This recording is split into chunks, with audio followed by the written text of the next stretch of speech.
हरे कृष्णा। चैतन्य चरितामृत आदि लीला अध्याय 7 श्लोक नंबर 109 से आज हम पढ़ेंगे। गौणवृत्ति जेबा भाष्य करिल आचार्य, ताहार श्रवणे नाश হয় सर्व कार्य। ताहार नाहि क दोष ईश्वर आज्ञा पाया, गौणार्थ करिल मुख्य अर्थ अच्छा दिया। ये बहुत महत्वपूर्ण श्लोक है चैतन्य चरितामृत के, क्योंकि इससे हमें पता चलता है कि मायावाद दर्शन या शंकराचार्य के भाष्य का हमें क्यों फॉलो नहीं करना चाहिए। ये आज्ञा हमें स्वयं भगवान शिव जी ने, स्वयं भगवान कृष्ण जी ने दिया है। तो 109 श्लोक में बताया गया है कि श्रीपाद शंकराचार्य ने समस्त वैदिक साहित्य की व्याख्या अप्रत्यक्ष अर्थों में की है। जो ऐसी व्याख्या सुन लेता है वो विनष्ट हो जाता है। ताहार श्रवणे नाश है सर्व कार्य, नाश हो जाता है, विनाश हो जाता है। तो श्रीपाद शंकराचार्य, आदि शंकराचार्य की यहाँ पे बात हो रही है। उसके बाद तो अनेक परंपरा में उनके मायावादी जो परंपरा है, जो वैष्णव संप्रदाय नहीं है, उसमें और भी शंकराचार्य हुए, लेकिन आदि शंकराचार्य जो थे वो स्वयं भगवान शिव जी के अवतार थे। भगवान श्री कृष्ण ने शिव जी को ही आदेश देते हैं कि आप जाइए और मायावाद का प्रचार कीजिए। यानी ऐसा क्यों करते हैं, ये प्रश्न आ सकता है। जब ब्राह्मण और बहुत सारे शास्त्र जानने वाले व्यक्ति मांस खाने लगे, बहुत ज्यादा मांस खाने लगे और यज्ञ के नाम पर पशुओं का बलि देने लगे, और इस तरह से इतना पशु हत्या बढ़ने लगा कि कोई अगर पूछे कि आप क्यों ऐसा कर रहे हैं तो शास्त्रों का उदाहरण देते हैं। हमारे पुराणों में 18 पुराणों में 6 पुराण सत्वगुण जो व्यक्ति धारण करते हैं उनके लिए है, जो सत्वगुणी बनना चाहते हैं।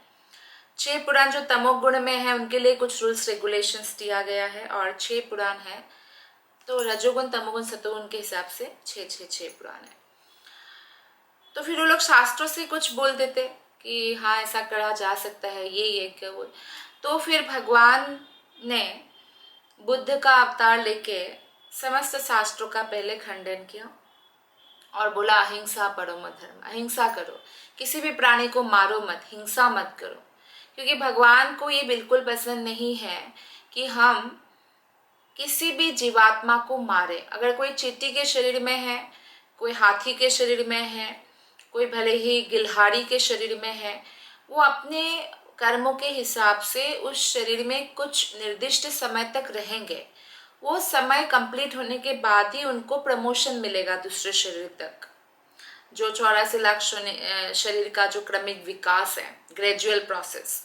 बट अगर हम उसको मार देते, फॉर एग्जाम्पल हमने एक चींटी को मार दिया, तो उससे क्या होता है, उसका वो जो टर्म टेन्यूर था, जो वो समय था, निर्दिष्ट समय संपूर्ण नहीं होता। इसके लिए उसको और जन्म लेना पड़ता है। इसका मतलब हमने उसकी प्रगति को बाधित किया। तो ये बहुत बड़ा अन्याय है। तो इसीलिए बुद्ध अवतार में भगवान ने कहा कि अहिंसा परमो धर्म, लेकिन शास्त्रों को खंडन कर दिया, क्योंकि लोग अभी शास्त्रों का जो मुख्य विषय है उसको समझने के काबिल नहीं थे। ये भगवान का प्रोजेक्ट है। फिर बुद्ध के बाद भगवान कृष्ण ने भगवान शिव जी को आदेश दिया कि अब आप जाइए, क्योंकि अभी भी लोग जो है वेदों के मुख्य विषय को समझ, डायरेक्ट बोलेंगे तो मुख्य विषय को समझ नहीं पाएंगे। तो इसलिए आप शास्त्रों को फिर से पुनः स्थापित कीजिए, पर अभी वो लोगों को नहीं पता चलेगा। तो आप जो है भगवान निराकार है और मायावाद का दर्शन का ही प्रचार करते हैं फिर, ताकि जो जेन्युइन डिवोटी है, जेन्युइन भक्त है, वो भगवान तक पहुंचे। ये नहीं कि फिल्टर किए बिना ही कोई भी पहुंच सकते हैं, ऐसा नहीं है। तो मायावाद दर्शन एक प्रकार से एक बहुत बड़ा एग्जामिनेशन है, कोई अगर मायावत दर्शन पढ़ लेता है या भगवान निराकार है इन चक्कर में फंस जाते हैं, तो फिर वो भगवत धाम प्राप्त नहीं कर सकते हैं, ना ही भगवान के रूप का दर्शन कर सकते हैं। तो मायावादी लोग ये नहीं जानते हैं। मायावादी का अर्थ होता है, देखिए निराकारवादी भी दो प्रकार के हैं, एक ब्रह्मवादी एक मायावादी। जो ब्रह्मवादी है वे भगवान श्री कृष्ण, राम और भगवान के अन्य अन्य अवतार सबको दिव्य रूप में जानते हैं। वो मनुष्य की तरह नहीं समझते कि माया के अधीन है, ऐसा नहीं मानते। भले ही वो निराकार माने भगवान को, क्योंकि भगवान के शरीर से निकला हुआ जो ब्रह्म ज्योति है वो निराकार ब्रह्म ज्योति को मानते हैं। तो ब्रह्मवादी को बहुत चांस है कि वो भक्त बन जाए। जैसे हम जानते हैं ब्रह्मा जी के 4 पुत्र सनक, सनंदन, सनातन, सनत कुमार, ये चारों कुमार पहले ब्रह्मवादी थे, निराकारवादी थे, लेकिन क्योंकि उन्होंने वो मायावादी नहीं थे। भगवान मायावादी और ब्रह्मवादी में क्या डिफरेंस है, दोनों ही निराकारवादी है। पर मायावादी ये सोचते कि कृष्ण राम मनुष्य थे या कोई ऐतिहासिक पुरुष थे, वो भी हमारे जैसे ही थे, हमारे और उनमें कोई अंतर नहीं है, ये मायावादी दर्शन है। और ब्रह्मवादी ऐसा नहीं समझते। तो फिर वो भक्त बन जाते हैं 4 कुमार। जैसे वो वैकुंठ जाते हैं, भगवान विष्णु को प्रणाम करते हैं, उनके चरणों से जो तुलसी पत्ता और मंजरी की खुशबू आती है उससे वो भगवत भक्त बन जाते हैं।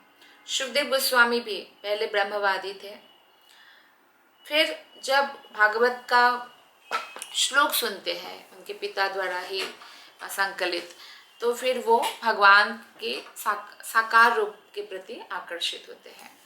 लेकिन मायावाद दर्शन जो सीखेंगे उनका कोई भी चांस नहीं है, वो जन्मों जन्मांतर तक भटकता रहेगा। तो इसलिए यह बताया गया कि ताहारा श्रवण है, अगर मायावाद दर्शन श्रवण करते हैं तो नाश है सर्व कार्य, सब नष्ट हो जाता है। लेकिन ये भी बोलते हैं 110 में आदि शंकराचार्य जी के बारे में, जो भगवान शिव जी के अवतार थे, ताहारो नाही को दोष, उनका कोई दोष नहीं है कि उन्होंने मायावाद प्रतिस्थापना की है। वेदों की स्थापना करने के लिए वो आए थे, और बाद में जब लोग वेद उपनिषद पुराण को मानने लगे तब बाद में चैतन्य महाप्रभु आए और आके हरे कृष्ण महामंत्र सीधा कृष्ण का प्रेम वितरण किया। तो ईश्वर आज्ञा पाया, यानी कृष्ण की आज्ञा पाकर गौणार्थ कोरिल, गौना मतलब उसका अप्रत्यक्ष व्याख्या किया वेद उपनिषद पुराण का, और जो असली जो उसका उद्देश्य है उसको ढक दिया। तो इसलिए वैदिक साहित्य को हमें यथार्थ रूप में ग्रहण करना चाहिए। बहुत सालों से भगवत गीता का, भागवतम का टीकाकार आए हैं, लेकिन जब श्रील प्रभुपाद ने एज इट इज व्याख्या किया भगवत गीता का, उस भगवत गीता का पढ़ने मात्र से पूरे विश्व में लोग भक्त बनने लगे। तो ये प्रमाण है कि वो यथार्थ रूप है भगवत गीता का। तो यहाँ पे श्रील प्रभुपाद जी तात्पर्य में लिखते हैं कि दुर्भाग्यवश पूर्ण पुरुषोत्तम भगवान के आदेश से श्री शंकराचार्य ने नास्तिकों को धोखा देने के लिए, उन्हें आस्तिक बनाने के लिए नास्तिकता तथा आस्तिकता के बीच का मार्ग निकाला, और ऐसा करने के लिए उन्होंने वैदिक ज्ञान की प्रत्यक्ष विधि को त्याग कर अप्रत्यक्ष विधि अपनाई। तो इसलिए उन्होंने शारीरिक भाष्य लिखा। तो नास्तिकों की भी एक प्रकार से, नास्तिक लोग मानते नहीं है ना, नहीं है भगवान शून्य है, तो श्रीपाद शंकराचार्य ने कहा कि हाँ शून्य है। तो इस तरह से उन्होंने एक मार्ग निकाला ताकि नास्तिक भी धीरे धीरे क्या है, आस्तिक बन सके। तो शारीरिक भाष्य को अधिक महत्व देना उचित नहीं है, श्रील प्रभुपाद ऐसा लिखते हैं। क्यों?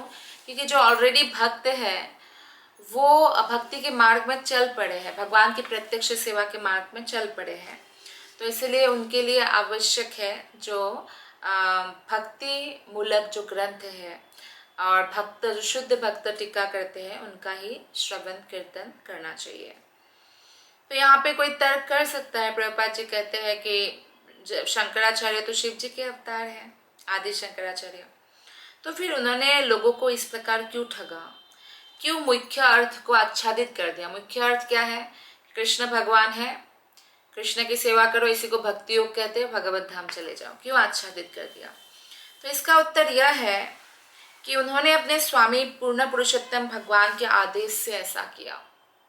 क्योंकि सब लोग, जैसे आप एक क्लास भी लेते, फॉर एग्जाम्पल आप मैथमेटिक्स की टीचर है या इंग्लिश की टीचर है, तो आपके क्लास में जितने भी बच्चे हैं सबका इंटेलिजेंस लेवल एक जैसा नहीं होता है, वो एक जैसा नहीं समझ पाएंगे। तो इसीलिए क्या करते हैं कि हमारे जो भगवान तक पहुंचने का जो भी विधि है, प्रत्यक्ष हो चाहे अप्रत्यक्ष विधि, तो हर किसी को प्रत्यक्ष विधि में विश्वास नहीं होता है और ना ही प्रत्यक्ष विधि वो समझ पाते हैं। तो इसीलिए ऐसा अलग अलग जो है, बहुत सारे लोग अलग अलग, कोई कर्म योग में है, लेकिन कोई ज्ञान योग में है, कोई ध्यान योग में है, कोई भक्ति योग में है।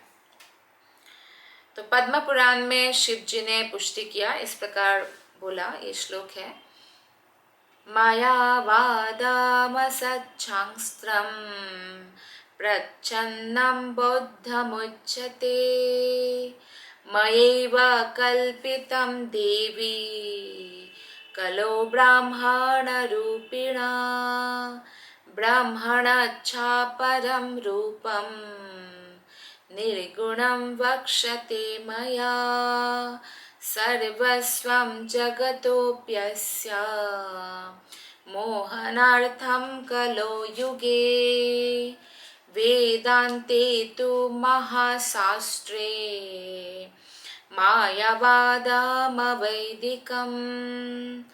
मयैव वक्ष्यते देवी जगतां नाशकारणात्। शिव जी ने अपनी पत्नी पार्वती जी को बताया, मायावाद दर्शन अपवित्र है, बोला असच्छास्त्र, ऐसे बोला ना श्लोक में, मायावादम असच्छास्त्रम मतलब अपवित्र है, मायावाद दर्शन फॉलो नहीं करना चाहिए, ये शिव जी बोल रहे हैं। और कहा ये प्रच्छन्न बौद्धवाद है, बौद्धम उच्यते, प्रच्छन्नम बौद्धम उच्यते। हे पार्वती, मैं कलयुग में ब्राह्मण रूप में इस कल्पित मायावाद दर्शन का उपदेश देता हूँ। नास्तिकों को ठगने के लिए मैं बतलाता हूँ कि पूर्ण पुरुषोत्तम भगवान रूप और गुणों से रहित होते हैं, कि ब्रह्मण छापरम रूपम निर्गुणम बक्षते मया। लेकिन नास्तिक लोग नहीं मानते, तो फिर उनको ये वाला अच्छा लगता है कि मायावाद दर्शन तो बहुत अच्छा है, ये भी नहीं बोलते कि भगवान का आकार है या गुण है, ऐसा नहीं बोलते। तो ये नास्तिकों को ठगने के लिए, और ये ठगना क्या है, पॉजिटिव है, ताकि वो नास्तिक से आस्तिक बन जाए और मनुष्य जीवन का जो है उद्देश्य प्राप्त करे। इसी तरह वेदांत की व्याख्या करते समय शिव जी बोल रहे हैं कि मैं भगवान के साकार रूप का निषेध करते हुए सारी जनता को नास्तिकता की ओर पथभ्रष्ट करने के लिए उसी मायावाद का वर्णन करता हूँ। तो यानी एक्चुअली बात ये है कि कई बार हम लोग सोचते हैं कि हम बोलते हैं ना कि हम किसी और को गुरु क्यों बनाए, बहुत लोग बोलते हैं ऐसा, कृष्ण को ही गुरु बनाए। तो लोगों ने कृष्ण को बहुत ऐसे समझ रखा है कि हम बस जंप करेंगे और कृष्ण को प्राप्त करेंगे, ये संभव नहीं है। हमें इसके लिए आध्यात्मिक गुरु की आवश्यकता होती है, मायावादी गुरु की नहीं, बल्कि वैष्णव संप्रदाय में जो गुरु है। तो इस तरह से पथभ्रष्ट करने के लिए भगवान ने ही आदेश दिया था शिव जी को, ताकि लोग क्या है, क्योंकि लोग अभी उस लेवल तक आने के लिए समय है, और नहीं तो क्या होगा, एक के बाद ग्रेजुअली हम चीज़ों को नहीं देते। जैसे पहले बुद्ध अवतार आए, शास्त्रों को खंडन किया, अहिंसा का वो बनाया, फिर शिव जी आए आदि शंकराचार्य के रूप में, फिर उन्होंने स्थापित किया वेदों को, लेकिन अभी भी उन्होंने बताया नहीं उसका प्रत्यक्ष रूप। और फिर जो है धीरे धीरे वैष्णव आचार्यगण और फिर चैतन्य महाप्रभु आते हैं हमारे परंपरा में, ब्रह्मा मध्वा गौड़ीय वैष्णव संप्रदाय। तो शिव पुराण में पूर्ण पुरुषोत्तम भगवान शिव जी ने कहा, द्वापरादो युगे भूत्वा कलयामानुषादिषु स्वागमय कल्पितेस्त्वं च जनान्मद्विमुखान् कुरु। कलयुग में वेदों के कल्पित अर्थों की व्याख्या करके लोगों को मोहित और पथभ्रष्ट करो, ये पुराणों का वर्णन है। क्यों कहते हैं? क्योंकि लोग पथभ्रष्ट होना चाहते हैं, तो फिर वो पथभ्रष्ट करते हैं। और जो लोग पदभ्रष्ट नहीं होना चाहते हैं वो भक्ति से कम में बिल्कुल भी कंप्रोमाइज़ नहीं करेंगे। जैसे अर्जुन है, अर्जुन को कृष्ण ने पहले देवता की पूजा के बारे में बोला, अर्जुन ने बिल्कुल नहीं, हाँ नहीं कहा। कृष्ण ने कहा कि आप अलग अलग प्रकार के देवताओं की पूजा करो जिससे वो संतुष्ट होंगे, तो आपके राज्य में बारिश होंगी। अर्जुन ने कुछ नहीं बोला। ज्ञान योग के बारे में व्याख्या किया, अर्जुन ने नहीं कहा कुछ। ध्यान योग को भी अर्जुन ने कहा था इम्प्रैक्टिकल है। लेकिन जब भक्ति योग के बारे में व्याख्या किया ना कृष्ण ने 7वें अध्याय से, अर्जुन पूर्णतः संतुष्ट हो गए और युद्ध करने के लिए तैयार हो गए। तो इस तरह से अलग अलग लेवल के लोग होते हैं। अध्यात्मवादी भी अलग अलग लेवल के होते हैं। तो चैतन्य महाप्रभु ने भी हमेशा वेदों के प्रत्यक्ष अर्थ को स्वीकार किया। आदि शंकराचार्य जी के अप्रत्यक्ष दर्शन को स्वीकार नहीं किया और मायावाद दर्शन को महाप्रभु ने हमेशा परास्त किया है। इस संबंध में उन्होंने अपना मत व्यक्त किया कि जो भी शारीरिक भाष्य यानी आदि शंकराचार्य का जो भाष्य है उसके सिद्धांत का अनुसरण करता है उसका विनाश अवश्यंभावी है। इसकी पुष्टि पद्म पुराण में की गई है। शिव जी पार्वती जी से कहते हैं शिव जी, शृणु देवी प्रवक्ष्यामि तामसानि यथाक्रमम् येषां श्रवणमात्रेण पातित्यं ज्ञानिनामपि अपार्थं श्रुतिवाक्यानां दर्शयाल्लोकगर्हितं कर्म स्वरूपत्याज्यत्वम् अत्र च प्रतिपाद्यते सर्वकर्मा परिभ्रंशन् नैष्कर्म्यं तत्र चोच्यते परात्मा जीवयोरेक्यं मयात्र प्रतिपाद्यते। शिव जी पार्वती जी से कहते हैं, प्रिय, मैंने मायावाद दर्शन के माध्यम से जिस तरह अज्ञान फैलाया है उसकी व्याख्या सुनो। वो कहते हैं, शिव जी कह रहे हैं, मात्र इसे सुनकर बड़े से बड़ा विद्वान भी पतित हो जाएगा। यह दर्शन निश्चय ही जनता के लिए अत्यंत अशुभ है। मतलब कितना भी बड़ा बड़ा विद्वान हो, कितना भी कोई भी भक्त भी बहुत बड़े हो, लेकिन अगर मायावाद दर्शन श्रवण करने लगे, इसलिए किसी से भी कहीं से भी श्रवण नहीं करना चाहिए। हमें टीवी ऑन करके कोई भी भक्ति मूलक हम सुनने लगते हैं, हमें नहीं मालूम वो मायावादी है कि परंपरा से कोई वैष्णव है। तो इसीलिए अगर ये व्याख्या हम सुनते हैं तो इसलिए हमारे भक्ति में मन नहीं लगता है। धीरे धीरे भक्ति से हम हट जाते हैं, फिर हमें शक होने लगता है। तो ये सब होता है। शिव जी स्वयं कह रहे हैं कि बड़े से बड़े विद्वान भी पतित हो जाएगा अगर ये भाष्य सुनेगा, और ये दर्शन सबके लिए अशुभ है। भगवान स्वयं कहते हैं कि अशुभ है। और श्रवण मात्र न पातित्यम ज्ञानी नाम अपि, आगे बताते हैं कि इसमें मैंने वेदों के वास्तविक अर्थ की गलत व्याख्या की है। गलत व्याख्या करने वाले बहुत सारे लोग हैं अभी। तो कलयुग ऐसा ही है। और आदि शंकराचार्य जी कहते हैं कि और संस्कृति की एक कर्म से मुक्ति पाने के लिए सारे कर्मों को त्याग दो। लेकिन भक्ति में कृष्ण कहते हैं कि भक्ति युक्त कर्म करो। आप जिस भी पेशा में है या बिजनेस में है या नौकरी में है उसको करते हुए भी आप भक्ति कर सकते हैं। भक्ति किसी भी चीज़ पर डिपेंडेंट नहीं है कि विवाह करना ही है या नहीं ही करना है, ऐसा कुछ भी डिपेंडेंट नहीं है। तो आगे शिव जी कहते हैं, मैंने इस मायावाद दर्शन में जीवात्मा तथा परमात्मा को एक बतलाया है। जीवात्मा और परमात्मा कभी एक नहीं हो सकते, और वैष्णव जो सच्चा वैष्णव है वो कभी स्वीकार नहीं करेगा। लेकिन इस तरह से भ्रमित किया गया है। जो लोग एक्चुअली लायक नहीं है या शुद्ध भक्ति में आने के लिए अभी उनका प्यूरिफिकेशन प्रोसेस नहीं हुआ है, तो उनको भ्रमित करने के लिए ऐसा किया। क्योंकि आत्मा कभी भी भगवान नहीं बन सकते हैं, परमात्मा नहीं बन सकते हैं। और आत्मा और परमात्मा जो है गुणात्मक दृष्टि से एक है, क्योंकि भगवान के अंश है आत्मा।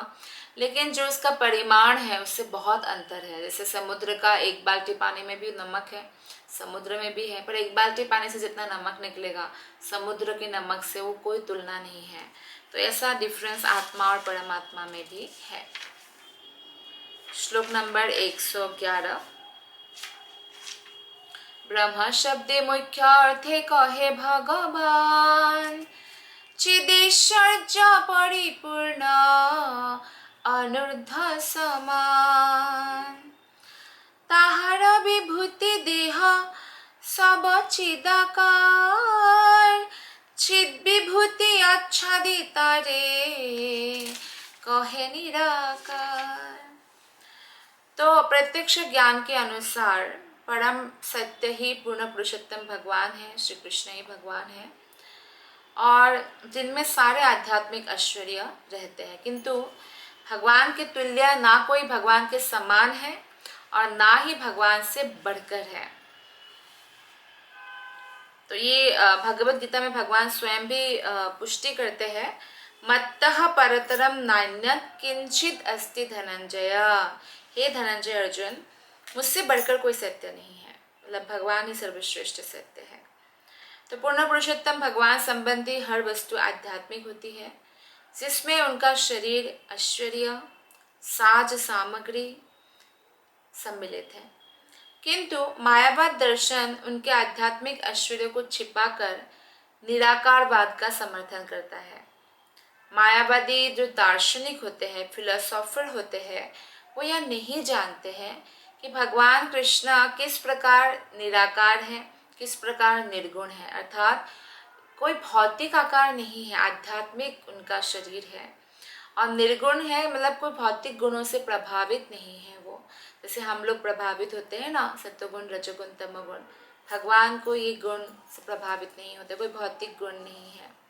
बृहद आरण्यक उपनिषद में 5.1.1 में कहा गया है, पूर्णमद पूर्णमिदम पूर्णात् पूर्णम उदच्यते।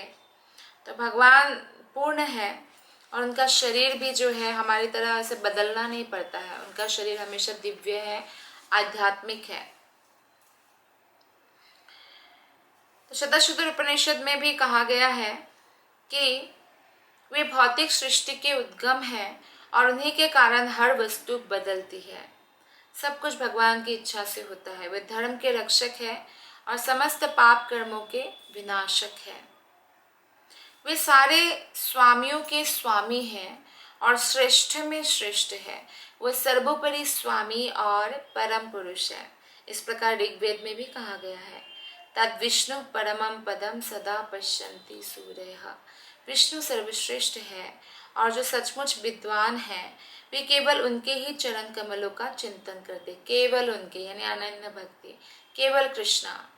जो वैष्णव परंपरा है वो केवल कृष्ण अनन्य भक्ति करते हैं, अन्य नहीं, क्योंकि वो जानते हैं कि कृष्ण के चरणों में ही सारे देवी देवता का वास है।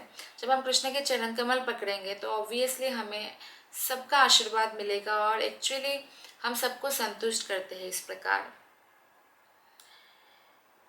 तो भगवान ने भौतिक जगत की सृष्टि की और भगवान ही सबके हर्ता करता है, भगवान से श्रेष्ठ कुछ भी नहीं है।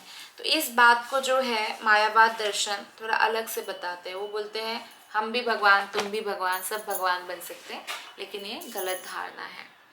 तो आज का कथा हम यही समाप्त करते हैं। आप सबका बहुत बहुत धन्यवाद। हरे कृष्ण।